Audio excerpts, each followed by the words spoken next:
var temmelig træt. Jeg havde ingen venner.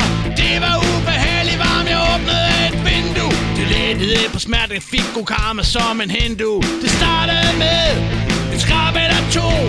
Lyden var ret speciel, det var ikke nogen ko.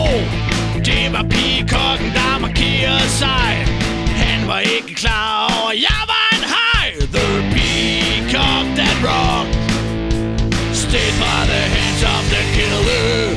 The peacock that rocked stayed by the hands of the killer.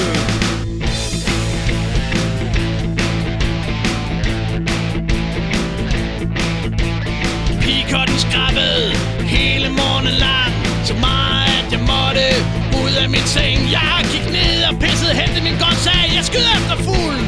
Far sagde okay, bare du ikke ramte den for hårdt med kuglen. Luftgeværet blev fundet frem og let ud af vinduet med kanonen, det gik glat.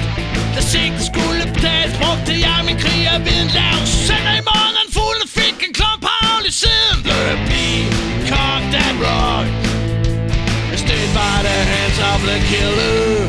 The peacock that rocked stayed by the hands of the killer.